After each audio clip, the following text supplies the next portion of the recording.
கர்த்தருடைய பரிசுத்த நாமத்திற்கு ஸ்தோத்திரம். இன்னைக்கு நம்ம ஏசாயா 16வது அதிகாரம் 1வது வசனத்தை தியானிக்க இருக்கிறோம். அவனுடைய பெரிதான கிருபையினாலே 16வது அதிகாரத்துக்குள்ளே வந்திருக்கிறோம். ஜெபத்தோடு இந்த செய்திக்குள்ளே கடந்து சொல்லும். ஆண்டவர் இயேசுவே, நான் உந்தன் நாமத்தை போற்றிடுவேன். உம்மை போல் ஒரு தேவனை பூமியில் அறிந்திடேன். உயிருள்ள தெய்வமே நீர், உம்மை போல் ஒரு தேவனை பூமியில் அறிந்திடேன். உயிர் தந்த தெய்வமே நீர். ஆனந்தம் ஆனந்தமே அல்ல பகலிலும் பாடிடுவேன். இயேசுவே எந்த நாருயிரே, இயேசுவே எந்த நாருயிரே. பெற்ற தாயும் என் தந்தையும் நவரே, மற்றும் எல்லாம் எனக்கு நீரே. பெற்ற தாயும் என் தந்தையும் நவரே, மற்றும் எல்லாம் எனக்கு நீரே. வானம் பூமியும் யாவையும் மாறினும் நீரோ வாக்கு மாறாதவரே. வானம் பூமியும் யாவையும் மாறினும் நீரோ வாக்கு மாறாதவரே. ஆனந்தம் ஆனந்தமே அல்லாம் பகலிலும் பாடிடுவேன். இயேசுவே எந்த நாருயிரே, இயேசுவே எந்த நாருயிரே. உயர் அடைக்காலத்தில் என்னை வைத்தவரே, உந்த நாமத்தை நம்பிடுவேன். உயர் அடைக்காலத்தில் என்னை வைத்தவரே, உந்த நாமத்தை நம்பிடுவேன். உம்மை அல்லாது பூமியில் யாரையும் நம்பிடேன். உயிருள்ள தெய்வமே நீர், உம்மை அல்லாது பூமியில் யாரையும் நம்பிடேன். உயிருள்ள தெய்வமே நீர். ஆனந்தம் ஆனந்தமே அலம் பகலிலும் பாடிடுவேன். இயேசுவே எந்த நாருயிரே, இயேசுவே எந்த நாருயிரே. எந்தன் சிருஷ்டிகரே, உம்மை நினைத்திடவே தந்த வாலிப நாட்களிலே. எந்தன் சிருஷ்டிகரே, உம்மை நினைத்திடவே தந்த வாலிப நாட்களிலே. இந்த மாய உலகத்தை வெறுத்திட அளித்தீரே பரிசுத்த ஜீவியமே. இந்த மாய உலகத்தை வெறுத்திட அளித்தீரே பரிசுத்த ஜீவியமே. ஆனந்தம் ஆனந்தமே அலம் பகலிலும் பாடிடுவேன். இயேசுவே எந்த நாருயிரே.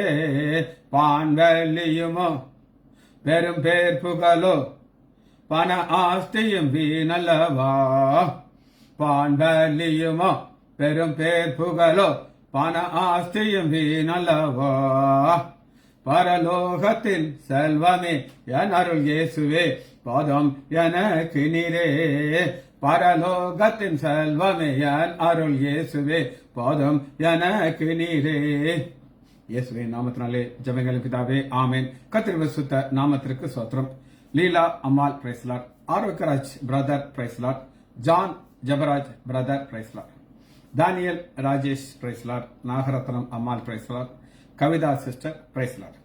இன்னைக்கு ஆண்டோட பெரிதான கிருபையினால நம்ம 16வது அதிகாரம் வந்திருக்கிறோம். ஏசாயா 16வது அதிகாரம் இன்னைக்கு தியானிக்க இருக்கிறோம். சரி, வசனத்தை நான் உங்களுக்கு வாசிக்கிறேன். தேசாதிபதிக்கு செலுத்தும் ஆட்டுக்கொட்டைகளை நீங்கள் சேலா பட்டணத்தாகி வனாந்தரத்தின் மட்டும் சேர்த்து சியோன் குமாரத்தின் மலைக்கு அனுப்புங்கள். போன அதிகாரத்திலிருந்து இந்த அதிகாரத்துக்கு வருகிறோம். இது என்ன நாம் பார்க்க போறோம். முதல்ல நம்ம பார்க்கறது தேசாதிபதிங்கிறதுக்கு இங்கிலீஷ்ல ரூலர், ஆளுகை செய்வர்கள். இதுக்கு 3 வகையான வார்த்தைகளை ஆவியானவர் எழுதி வைத்திருக்கிறோம். 3 வகையான வார்த்தைகள். இது வந்து கிரேக்கத்திலிருந்து எடுத்திருக்கிறேன். முதல் வந்து ஆர்ச்சர், ஆர்ச்சர்,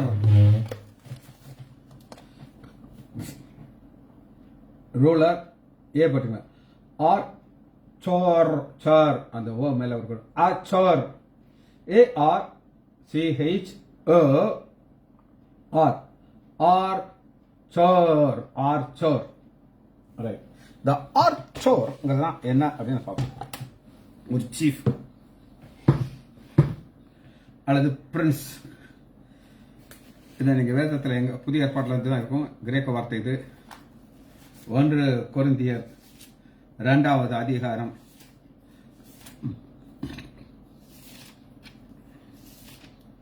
1 கொரிந்தியர் 2வது அதிகாரம் 6வது வசனத்தை நான் வாசிக்கிறேன். இதுதான் ஆர்ச்சோர். அப்படி இருந்தும் தேர்நூலுக்குள்ளே ஞானத்தை பேசும். இப்பிரபஞ்சத்தின் ஞானத்தை அல்ல, அழிந்து போகிற ஞானத்தை அல்ல, இப்பிரபஞ்சத்தின் பிரபுக்களுடைய ஞானத்தை, இப்பிரபஞ்சத்தின் 6வது அதிகாரம் லாஸ்ட்ல இப்பிரபஞ்சத்தின் பிரபுகள், சீஃப் பிரின்ஸ். 8வது வருஷத்துல அது திரும்ப வருது பாருங்க. அதை நான் உங்களுக்கு வாசிக்கிறேன். அதை இப்பிரபஞ்சத்தின் பிரபுக்கள் வரும் அறிவில்லை. பிரபஞ்சத்தின் பிரபு ஆளுகை செய்யறவங்க ஆச்சார். சரி, 2வது வார்த்தைக்கு ஆர்ச்சி, ஆர்ச்சோர் கிடையாது, ஆர்ச்சி. பாருங்க, பிஎல் இருக்கு பாருங்க. ARCHE, ஆர்ச்சி. நீட்டணும், ஆர்ச்சி, ஆர்ச்சி. இதை என்ன பார்ப்போம். இந்த ஆட்சிங்கிறது என்ன அப்படின்னு சாவர்னிட்டி, அதிகாரம் உள்ளவர்கள். இந்த பிரபுக்கள் மாறிக்கிட்டே இருப்பாங்க. நம்ம எம்எல்ஏ மாதிரி வச்சுக்கோங்களேன், மினிஸ்டர் மாதிரி வச்சுக்கோங்களேன். ஆனா இந்த ஆட்சி யார் அப்படின்னு கேட்டீங்கன்னா, லூக்கா 12வது அதிகாரம் 11 12 11. அன்றையும் ஜெப ஆலயத்து துரைத்தனங்களுக்கும் அதிகாரம் உள்ளவர்களுக்கும் முன்பாக கொண்டு, துரைத்தனத்திற்கும் அதிகாரம் உள்ளவர்களுக்கும். துரைத்தனம் அதிகாரங்கிறது அடுத்த ஒரு பவர். இது என்ன அப்படின்னு நான் உங்களுக்கு விளக்கமா சொல்றேன். இப்ப ஒரு ஏரியா முழுவதும் ஒரு பர்டிகுலர் பவர்ஃபுல் மேன் கீழே இருக்கும். முந்தி மதுரையில் மு கருணாநிதி மகனுடைய கண்ட்ரோலில் இருக்கும். எந்த ஒரு பெரிய பில்டிங்காக இருந்தாலும் அவருடைய பெர்மிஷன்லாம் வைக்க முடியாது. அதை அவருடைய வேண்டான்னு சொன்னார் தான் அடுத்தது போகும். அது எலெக்ஷன். இப்போ அவர்லாம் எங்கே இருக்காருன்னு தெரியாது. ஆனால் அன்னைக்கு இந்த பவர் அவர்கிட்ட இருந்துச்சு. அதான் அவர் ஆர்ச்சி அப்படின்னு பார்க்கணும். ரைட். 3வதாக அதே ஆர்ச்சி கூட ட்ரைக்கிலியோன், அதே ஆர்ச்சி தான். அந்த ஆர்ச்சி மாறல பாருங்க. 3வது கேளு, சி பாருங்க. ஆர்ச்சி, அதே ஆர்ச்சி, ARCHI, ஆர்ச்சி. ட்ரை, ட்ரைக், ட்ரைக்லினியோஸ், ட்ரைக்லினியோஸ். ட்ரைய தனியா வாசிங்க. ட்ரைக் போட்டு LINUS, ஆர்ச்சி. ட்ரைக்லினியோஸ். இதை என்ன பார்ப்போம். இது சூப்பரண்டன்ட். இதுக்கு மேல ஒரு பவர் கிடையாது. இப்படி ஒருத்தரை நம்ம பைபிள்ல பார்க்க போறோம். மார்க்கு 13வது அதிகாரம் 9வது வசனம். 13:9.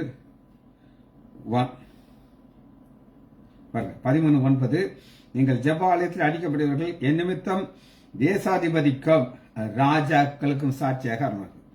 ராஜாக்களுக்கு சாட்சி. இந்த ராஜாவைத்தான் நம்ம எங்க பார்க்கிறோம். ஆர்ச்சி ட்ரைக்லியோனஸ் பேரை போட்ட. நான் சொல்றேன் உங்களுக்கு. யோவான் ஸ்நானகன் ஏரோது முன்னாக ஏரோனுடைய மகள் டான்ஸ் ஆடுறார். அப்ப ஏரோதுடைய தலையை விட்டுறதுக்கு அவர் யார்ட்டையும் பெர்மிஷன் கேட்க வேண்டியவர். ஏன்னா அவர் தான் சுப்ரியர் பவர் இருந்துச்சு, வெட்டிட்டார். சரி, 2வதாக நம்ம பார்க்க போகிறோம். 16வது அதிகாரம் 1 வசனத்துல கடைசியில் குமார்த்தின் மலைக்கு அனுப்புங்கள். Send, SEND. சென்ட்டுக்கு சலாஹ், ஹீப்ரு வேர்ட். சலாஹ், SAA மேல சலாஹ், சலாஹ், சென்ட், அனுப்புங்கள். அனுப்புங்கள்ங்கிறதுக்கு ஆதியாகமம் 32வது அதிகாரம் 18வது வசனத்துல யாக்கோபுக்கு ஒரு நியூஸ் வருது. அண்ணன் ஏசா 400 பேரோடு வர்றாரு. அப்ப அவர் தன்னுடைய சொத்துக்கள் எல்லாத்தையும் 3 டிவைட் பண்ணி அனுப்பும்போது என்ன சொல்லி அனுப்புகிறார் அப்படின்னு கேட்டீங்கன்னா, இது ஏசாவுக்காக அனுப்பப்படுகிற வெகுமதி, கிஃப்ட் அப்படின்னு சொல்றாங்க. 20 வசனத்தில் அது இருக்குது. 1 சாமுவேல் 5வது அதிகாரம் 20 வசனம். சவுல் சாமுவேல் என்ன சொல்கிறார் அப்படின்னு கேட்டீங்கன்னா, 1 சாமுவேல் எடுத்துக்கோங்க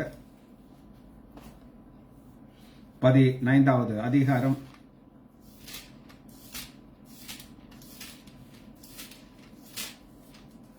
1 சாமுவேல் 15:20. சவுல் சாமுவேலை நோக்கி, நான் கர்த்தருடைய சொல்லை கேட்டு கர்த்தர் என்னை அனுப்பின வழியாக போய் அமலிக்கன் ராஜாவாக விட்டது. அப்படி நான் கீழ்ப்படிஞ்சாங்கிறாரு. அது போய் சரி அனுப்பினார். ஆதியாகமம் 24வது அதிகாரம் 7வது வசனம். தம்முடைய தூதனை உனக்கு முன்பாக அனுப்புவார். எலியேசர் கேட்கிறாரு, நான் எப்படி பொண்ண போய் பார்க்கறாரு, கவலைப்படாது, தூதன் போவார் அப்படின்ட்டாரு. சரி, அடுத்து மவுண்டன் வசனத்தை வாசிக்கிறவங்களுக்கு 16வது அதிகாரம் 1வது வசனம். வனாந்தரத்தில் மட்டும் சீயோன் குமாரத்தின் மலைக்கு, மலை hair, HAR hair, HAR mountain hair HAR. வேதத்தில் முதல் முறையாக ஆதியாகமம் 8வது அதிகாரம் 4வது வசனத்தில் நோவாவுடைய பேழை தண்ணி வடியும் போது அரராத்துங்கிற மலை மேல தங்கிட்டு, அரராத்துங்கிற மலை தான் ஹேர். ஆதியாகமம் 31வது அதிகாரம் 21வது வசனத்தில் யாக்கோபு ஒரு கீலியாத் மலைக்கு ஓடி போகிறான்.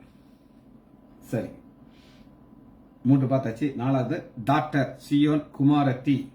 டாக்டர் இது கிரேக்க வார்த்தை. நம்முடைய இங்கிலீஷ்ல ஒரு டாக்டர் மாதிரி தான் இருக்கு, ஆனா அது நம்ம டாக்டர் டி போடுவோம், இது டீல ஆரம்பிக்கு பாருங்க.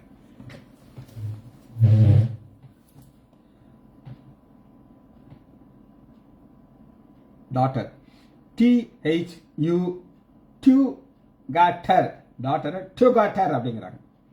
THU டாக்டர் மாதிரியா வருது, ஆனா டோகாட்டர்னு வருது. அதுல இன்னொரு இருக்கு. இந்த டாக்டர்னா யார் நம்ம தான் பார்ப்போம்.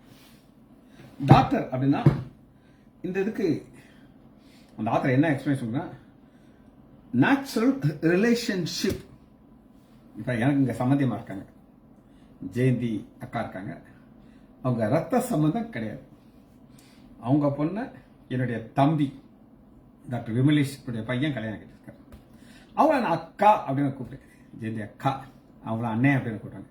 இது இந்த தியோடார்ல வராது. அதுல வர்றது என்னன்னா, இதுல அடுத்து என்ன இருக்குன்னு பார்த்தீங்கன்னா, அது நேச்சுரல் ரிலேஷன்ஷிப், ஸ்பிரிச்சுவல் ரிலேஷன்ஷிப். அதாவது கடவுளுக்கும் மனிதனுக்கும் உள்ள உறவுல இது வருதுங்கிறாரு. இதை புரிந்து கொள்றதுக்கு 2 கொரிந்தியர் 6வது அதிகாரம் 18வது வசனத்தில் பாருங்க. கடவுளுக்கும் உள்ள உறவுல இந்த டாக்டர் வருது. அவ்வளவு, நான் உங்களை ஏற்றுக்கொண்டு உங்களுக்கு பிதாவா இருப்பேன், நீங்கள் எனக்கு குமாரரும் குமாரத்தியுமா இருப்பேன். இந்த குமாரத்தியும் தியோடாக்டர் தான் வருது. சரி, மத்தேயு 21வது அதிகாரம் 4வது வசனம், சீயோன் குமாரத்திக்கு சொல்லுங்க. சரி, இன்னொரு காரியத்தை மட்டும் பார்த்தது முடிக்கும். அது என்ன அப்படின்னா, தியோகாட்ரோயின் ION ட்ரியோன் ION முடியுது. அதே நான் பார்ப்போம் உங்களுக்கு. அதே தான் சேம் தியோ தான், அதே தான் தியோகாட்டர்ல முடியுது. ஆனா இது RION தியோகாட்ரியோன். இது என்ன அப்படின்னு கேட்டீங்கன்னா,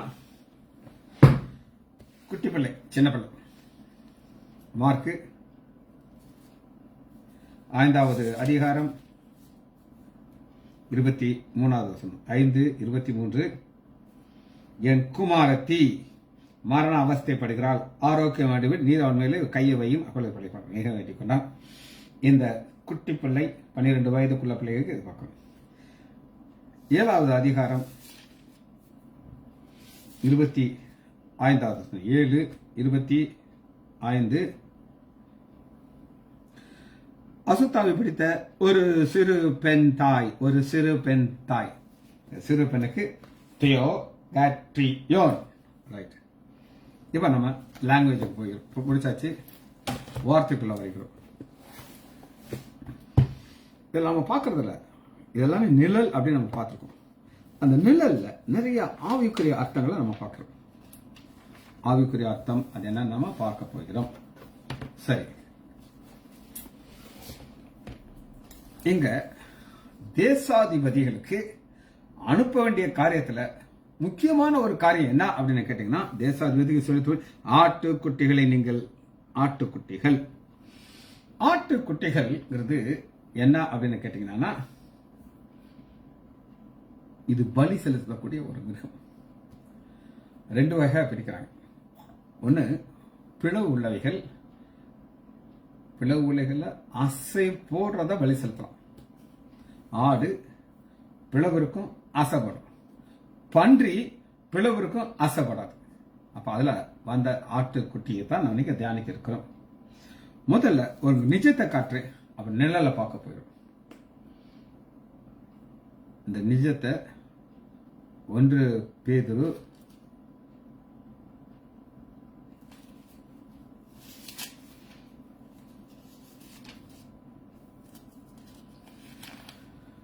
1 அதிகாரம் 18 நான் உங்களுக்கு வாசிக்கிறேன். இது நிழல், நிஜம்.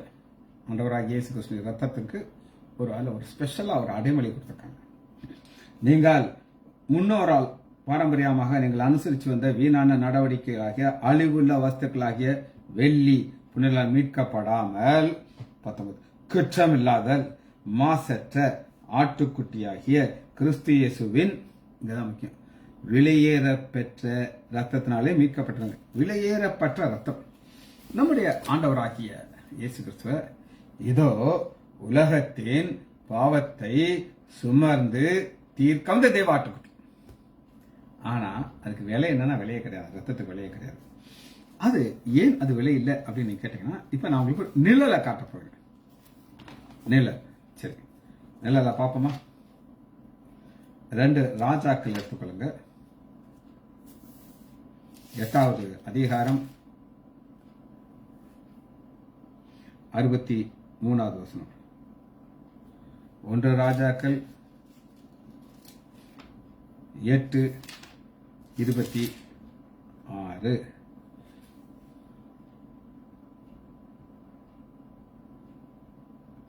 8:63 பக்கம் 438. 1 ராஜாக்கள் 8வது அதிகாரம் 63. சாலமோன் கர்த்தருக்கு சமாதான பலியாகிய சமாதான பலி, நம்முடைய ஆண்டவராகிய இயேசு கிறிஸ்து வந்தது சமாதான பலியாக வந்தார். 126,000 மாடு, 126,000 மாடு பலியிட்டான். இதெல்லாம் நீங்க கால்குலேட் பண்ணனா இதை கால்குலேட் பண்ணிக்கலாம். ஒரு ஆட்டை விலை என்ன, 120,000 என்ன, மாடு எல்லாம் கணக்கு பண்ணிக்கலாம். ஆனா இது நிழல், நிஜம், விலையேறப்பட்ட ரத்தம் தான் நம்ம பார்க்கணும். 2 ராஜாக்கள் 3வது அதிகாரம் 4வது வசனம். 2 ராஜாக்கள் 3வது அதிகாரம் 4வது வசனம். மோவாபின் ராஜாவாகிய மோசா ஆடு பெருத்தாங்க. வெரி ரிச் ஃபெல்லோ, அளவே கிடையாது. இஸ்ரேல் ராஜாவுக்கு லட்சம் ஆட்டுக்குட்டிகளை 1,00,000 குறும்பாடுகளையும் செலுத்தி வந்தார். இவன் ராஜாக்கு கீழே இருக்கான், கப்பம் கட்டி கொண்டிருக்கான். இந்த கப்பம் கட்டிக்கிறது ரெகுலரா நடந்துட்டே இருந்துச்சு. அது அப்பா இருக்கும்போது. ஆகாப் இறந்த பின்பு எப்பவுமே பாத்தீங்கன்னா தகப்பன் இறந்த உடனே இந்த பிசினஸ்ல பயங்கர மாறுதல் இருக்கும். ஆனா ஆண்டோடைய பெரிதான கிருபையினால என் தகப்பனார் இறந்ததுக்கு அப்புறம் எங்க ஆஸ்பத்திரி இன்னும் டெவலப் பண்ணிட்டாங்க. ஒரு தடவை நான், என் தம்பி, அண்ணன் ஒரு டாக்டர் பேர் சொல்லுவாங்க, அவரை பார்க்க போயிருந்தோம்.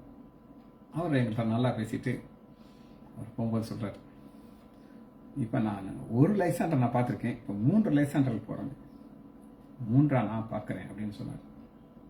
எங்களுக்கெல்லாம் ஆச்சரியமா இருந்துச்சு. Doctor Matthews. ஒரு டாக்டர் நான் பார்த்தேன், 3 நாங்கள் பார்க்குறோம் சொல்லி. ஆனால் இங்கே அப்படி கிடையாது.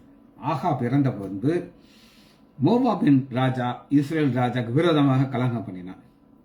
கலகம் பண்ணதுக்கு காரணம் பெரிய யுத்தம் வந்துருச்சு. எல்லாத்துக்கும் காரணம் ஆடை கொடுக்கல. அப்போ அந்த ஆட்டுக்கு எவ்வளோ வேல்யூ இருக்கு பார்த்தீங்களா? அந்த ஆடு தான் நம்முடைய ஆண்டவராகி இயேசு கிறிஸ்து. சரி, செகண்ட் பார்த்து இது முடிக்க இருக்கிறோம். செகண்ட் பார்ட் என்ன அப்படின்னு கேட்டீங்கன்னா, தேசாதிபதி ரூலருக்கு செலுத்தும்படி ஆட்டுக்குட்டிகளை நீங்கள் சேலா பட்டணத்திற்கும் வானாந்திரம் மட்டும் சேர்த்து இங்க கலெக்ட் பண்ணிட்டு சியோன் குமாரத்தின் மலைக்கு அனுப்புங்க. எங்க போன சியோன் குமாரத்தின் மலைக்கு போனோம். அதனால நான் சொன்னேன், இதெல்லாமே நிழல்கள். சியோன் குமாரத்தியை நம்ம பார்க்கிறோம். இந்த சியோன் குமாரத்தியை சொல்றாரு. சியோன் குமாரி நீங்கள் உங்களுக்காக உங்கள் பிள்ளைகளுக்கு ஆளுங்களுக்கு ஆண்டவர் சொல்லுகிறாரு. இதெல்லாம் பார்த்து சியோன் குமாரத்தின் மலைக்கு அனுப்புங்கள். இது என்ன சியோன் குமாரத்தின் மலை அப்படின்னு நீங்க கேட்டீங்கன்னா, எசாயா 2வது அதிகாரம் 2வது வசனம், கடைசி நாட்களில் கர்த்தருடைய ஆலயமாகிய பர்வதம் பர்வதங்களின் கொடிமடி உள்ள மலைகளுக்கு மேலாக அது உயர்த்தப்படுகிறது. எல்லா ஜாதிகளும் அதற்கு ஓடி வருகிறார்கள்.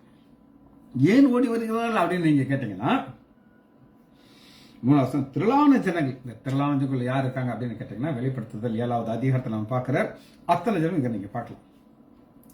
ஜனங்கள் புறப்பட்டு நாம் கர்த்தரின் பர்வதத்திற்கும் யாக்கோபின் தேவனுடைய ஆலயத்திற்கும் போவோம் வாருங்கள், அவர் தமது வழியை நமக்கு போதிப்பார். நானே வழியும் சத்தியம் ஜீவமாய். அதை அவர் போதிக்கணும். போதிச்சா நமக்கு போய் சொல்ல முடியும். நாம் அவர் பாதையில நடப்போம். ஒரு பாதையை வச்சிருக்கிறாங்க. நானே நானே நானே சொல்ற அத்தனையும் நானே. அதான் நானே நல்ல மேய்ப்பன், நாளே வாசல், எல்லாத்தையும் பார்த்துக்கணும். பாதைகளில் நடப்போம் என்பார்கள். ஏனென்றால் சியோனிலிருந்து வேதமும், இந்த வேதம் சியோன்ல இருந்து வருது. இந்த சியோன்ல இருந்து வந்துச்சு, நம்மள சியோன்ல கொண்டு போய் சேர்க்குது. அதுக்கு ஆட்டுக்குட்டி தேவை. எருசலேமிலிருந்து கர்த்தருடைய வாசனமும் வெளிப்படும். இந்த வசனம் வெளிப்படும் பொழுது இது நம்மளை எப்படி வழி நடத்தும் அப்படின்னு நம்ம பார்த்துட்டு இந்த செய்தியை முடிக்கிறோம். இது எப்படி நம்மளை வழி நடத்தும்?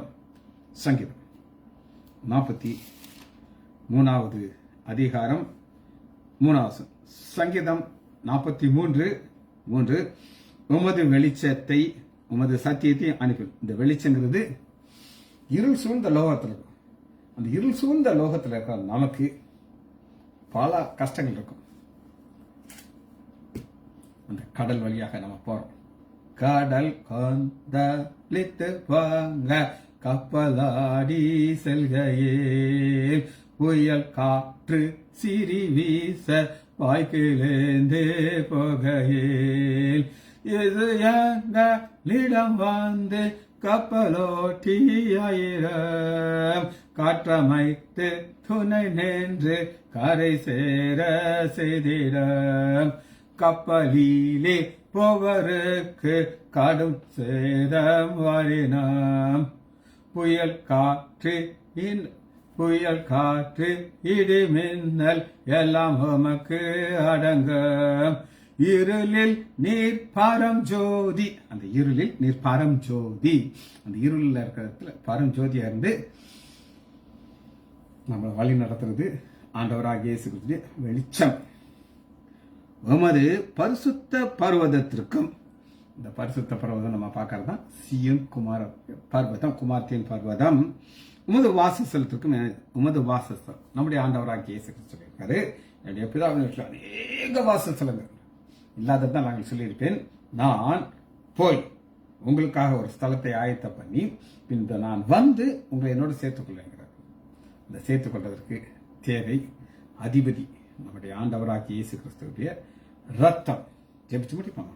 மகா இரக்கமாம் கரவேமுள்ள பிதாவே, உம்மை துதிக்கிறேன் ஐயா, துதிக்கிறேன் ஐயா, துதிக்கிறேன் ஐயா. நீ நல்லவரையா, இரக்கமுள்ளவரையா, ஆசீர்வதிக்கிறேன் ஐயா. ஆழமான சத்தியத்தை எங்களுக்கு காட்டினதுக்காக நன்றி. பிள்ளைகள் ஒவ்வொருவரையும் என் ஆண்டவராகிய இயேசு கிறிஸ்துவின் நாமத்தினாலே ஆசீர்வதிக்கிறேன். இயேசுவின் நாமத்தினாலே சொல்லுங்கள் பிதாவே. ஆமேன், ஆமேன், ஆமேன்.